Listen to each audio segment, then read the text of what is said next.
మళ్ళీ తెర మీదకి తెలంగాణ వాదం. ఎంతసేపు అయినా అదే పాత చింతకాయ పచ్చడి. నిన్నటి రోజున మాజీ ముఖ్యమంత్రిగా పనిచేసినటువంటి తెలంగాణకి కేసీఆర్ వ్యాఖ్యలు ఇదే అద్దం పట్టినట్టున్నాయి. మొత్తానికి గత ప్రభుత్వ హయాంలో ఎన్నో అవినీతి చేసి అవినీతి ఒక్కొక్కటిగా బయటకు వస్తున్నటువంటి నేపథ్యంలో కేసీఆర్ ప్రెస్టేషన్ ప్రెస్ మీట్ ద్వారా బయటపెట్టినట్టు అర్థమవుతుంది. అందులో భాగంగా చంద్రబాబు నాయుడు గారి హయాంలో జరిగినటువంటి ఎంఓఏల గురించి కూడా ప్రస్తావించారు. వాటన్నిటికీ కూడా ఫేక్ ఎంఓఏలు అని చెప్పి చెప్పుకుంటూ వస్తున్నారు. కేసీఆర్ గారు చేసినటువంటి వ్యాఖ్యల గురించి కొద్దిమేర లోతుగా విశ్లేషణ చేయడానికి మనతో ఉన్నారు సీనియర్ జర్నలిస్ట్ డాక్టర్ కనకదుర్గ గౌడ్మణి గారు. మేడం నమస్కారం అండి. మేడం, కేసీఆర్ గారు మరలా చంద్రబాబు నాయుడు గారి పదం ప్రస్తావించకుండా ఉండలేకపోతున్నట్టుగా మనకు అర్థమవుతుంది. ఏదైతే అసలు సంబంధం లేని అంశాల్లో చంద్రబాబు నాయుడు గారిని తీసుకురావడం, ఆ ఫేక్ ఎంఓఏలు అంటూ చెప్పడం, రేవంత్ రెడ్డి గారి గురువు అని చెప్పి ప్రస్తావించడం, ఈ అంశాలన్నీ మీకు ఎలా అనిపిస్తున్నాయి? మీరేంటి పదం అన్నారేంటి? జపం అనండి.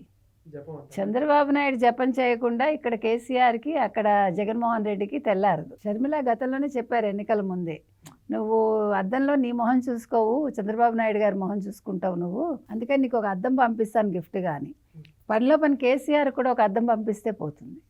ఎందుకంటే ఇప్పుడు కేసీఆర్ అనే వ్యక్తి 2 సంవత్సరాల తర్వాత ప్రెస్ ముందుకు వచ్చి మాట్లాడేటప్పుడు ఎంత హుందాగా మాట్లాడాలి అంటే, ఒక 10 ఏళ్ళు ఉద్యమంలో ఉండి, ఒక 10 ఏళ్ళు మీరు ముఖ్యమంత్రిగా పనిచేసి, 2 ఏళ్ళు మీరు ఫామ్ హౌస్లో పడుకుని, అంటే మీకు ఆ పరిపక్వత రాలేదు రాజకీయంగా కానీ వ్యక్తిగతంగా కానీ, అంతే కదా. ఇప్పుడు జగన్మోహన్ రెడ్డికి 10 ఏళ్ళైనా పరిపక్వత రాలేదు. సరే పోన్లే ఏదో పిల్లోడు అని అనుకుంటే, మరి పెద్దోడికి ఏమొచ్చింది కదా. మీరు చంద్రబాబు నాయుడు గారి ప్రస్తావన ఎందుకు తెచ్చారు అంటే, మీ అందరికీ బాధ, దుగ్ధ, కడుపులో అక్కసు. చంద్రబాబు నాయుడు 4వ ముఖ్యమంత్రి అయ్యాడు. చంద్రబాబు నాయుడు 4 సార్లు ముఖ్యమంత్రి అయినా కేంద్రంలో చక్రం తిప్పుతున్నాడు. నేను తెలంగాణ రాష్ట్ర సమితిని భారత రాష్ట్ర సమితి అని మార్చి, నేను ఇటు తెలంగాణకి అటు కేంద్రానికి కాకుండా పోయాను అనేది ఆయన మాటల్లో మీకు ప్రస్ఫుటంగా కనిపించింది, అవునా కాదా? నిన్న అసలు ఆయన మాట్లాడాల్సిన మాటలు ఏంటంటే, ఫస్ట్ తన కూతురు గురించి ప్రస్తావించాలి దమ్ముంటే. ఇంట్లో 4 కుంపట్లు పెట్టుకుని ఆయన ఊళ్ళో వాళ్ళ గురించి మాట్లాడతాడేంటి? తొక్కలో సిటీ అంటాడేంటి ఫ్యూచర్ సిటీని? అంటే రేవంత్ రెడ్డి పరిపాలన బాగుంది అనేది ఈరోజు మీకు కేసీఆర్ చెప్పకనే చెప్పాడు. భయపడుతున్నాడు. విజన్ 2047 అని ఏదైతే చంద్రబాబు చెప్పారో అదే ఇవాళ రేవంత్ రెడ్డి చేస్తూ ఉంటే, మొన్న పంచాయతీ ఎన్నికలు ఒక దర్పణం రేవంత్ రెడ్డి పనితీరుకి. ఎందుకంటే 66% వచ్చిందంటే, మీరు ఒకటి గుర్తుపెట్టుకోండి, ఇక్కడ పంచాయతీ ఎన్నికల్లో ఎక్కడా కూడా రేవంత్ రెడ్డి తలదూర్చలేదు, తన అధికారాన్ని ఎక్కడా కూడా వినియోగించలేదు. ఆ 66% ప్రజలు వాళ్ళంతటా వాళ్ళు ఇచ్చింది. ఇది మీరు గుర్తుపెట్టుకోవాలి. ఎందుకంటే కేసీఆర్కి ఏమంటున్నాడు, పంచాయతీ ఎన్నికల్లో మనం బాగానే పెర్ఫార్మెన్స్ ఇచ్చామన్నాడు. సిగ్గుపడాలి. బాగానే పెర్ఫార్మెన్స్ ఇవ్వడం ఏంటి? నువ్వు నిజంగా అంత గొప్పవాడివైతే, నిజంగా నువ్వే తెలంగాణవాదివైతే, నువ్వే తెలంగాణ తెచ్చిన వాడివైతే 66% నీకు వచ్చి 33% రేవంత్ రెడ్డికి రావాలి, అవునా? మరి ఎక్కడ ఫెయిల్ అయ్యారు కేసీఆర్ గారు? మీరు ఎక్కడ ఫెయిల్ అయ్యారు? ఎక్కడంటే మీ ఆలోచనలోనే ఫెయిల్యూర్ అనేది ఉంది. ఉండబట్టే మీరు నిన్న మళ్ళా పదే తెలంగాణ రాష్ట్ర సమితి టీఆర్ఎస్ అని ప్రస్తావించారు. అంటే ఈరోజు ఏదైతే ఒక వాదన లేదో, ఆల్రెడీ తెలంగాణ వచ్చేసింది, తెలంగాణ ప్రజలు బాగానే ఉన్నారు, కానీ మీరు అదే తెలంగాణ అనే పదాన్ని పట్టుకుని వెళ్ళాడాలనుకుంటున్నారు. మీరు చంద్రబాబు నాయుడు జపం చేసే మళ్ళా రాజకీయాల్లో కొనసాగాలనుకుంటున్నారు. ఆంధ్ర వాళ్ళని ప్రస్తావించి ఆంధ్ర వాళ్ళని తిట్టి మీ పబ్బం గడుపుకోవాలనుకుంటున్నారు. కానీ ఇది జరగదు. ఎందుకు జరగదంటే, మీకు జూబ్లీహిల్స్ ఎన్నికలే ఒక ప్రత్యక్ష ఉదాహరణ. నీ కూతురే చెప్పింది ఆ మాట, కవితే చెప్పింది. కాబట్టి ఆవిడ ఎవరు కేటీఆర్కి చెప్పింది కదా, సోషల్ మీడియా రాజకీయాలు చేస్తున్నారు, అది కాదు ప్రజల్లో రాజకీయాలు చేయండి అని చెప్పింది. మీరు ట్విట్టరును ఇవి కాదు హ్యాండిల్ చేసుకుంటూ కూర్చోటం. అంటే మనం బాగానే గెలిచామని అన్నాడు కదా కేటీఆర్, దానికి ఆవిడ కౌంటర్ ఇచ్చింది. నేను అనేది ఏంటంటే, ఫస్ట్ అసలు కేసీఆర్ ఈ పాటికి నేర్చుకుని ఉండాల్సింది ఏంటంటే, ఒక హుందాగా మాట్లాడటం. నేను ఇంకా అదే విధంగా ఏంది బై ఆంధ్ర వాళ్ళు అంటాడు కదా, అలా తిట్టడం కాదు.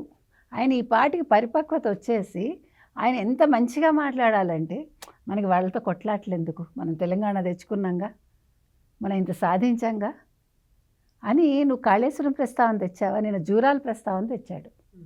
జూరాల ప్రస్తావన తెచ్చి అక్కడ కూడా చంద్రబాబునే తిట్టాడు. అంటే వీళ్ళు ఇంకా ఇంకా ఇంకా దిగజారే మనస్తత్వంలోనే ఉన్నారు. వీళ్ళు ప్రజల కోసం పని చేయట్లేదు. అక్కడ జగన్మోహన్ రెడ్డి కానీ, ఇక్కడ కేసీఆర్ కానీ. Jaganmohan Reddy PPP medical colleges అని దాన్ని పట్టుకుని వేళ్లాడుతున్నాడు గబ్బిలల్లాగా. ఇక్కడ ఈయన చంద్రబాబు నాయుడు అనే పదాన్ని పట్టుకుని వేళ్లాడుతున్నాడు తెలంగాణలో గబ్బిలల్లాగా.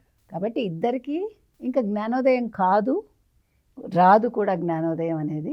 కాబట్టి రాజకీయాలు అనేవి ఎలా చెయ్యాలో వీళ్ళు తెలుసుకోవాలంటే చంద్రబాబు నాయుడిని అనుసరించాలి.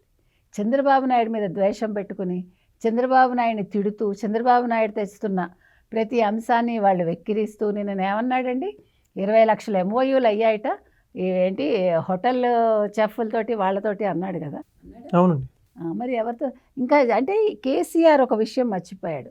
నేను అందుకే అన్నాను ఏంటంటే ఇంకా మత్తు వదలలేదేమో అని.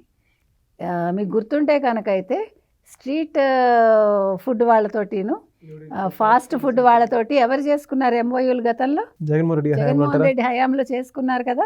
గ్లోబల్ సమ్మిట్ గురించి మాట్లాడుతున్నారా? గ్లోబల్ సమ్మిట్ గురించి గుడ్డ అమర్నాథ్ ఏం చెప్పాడు అసెంబ్లీలో?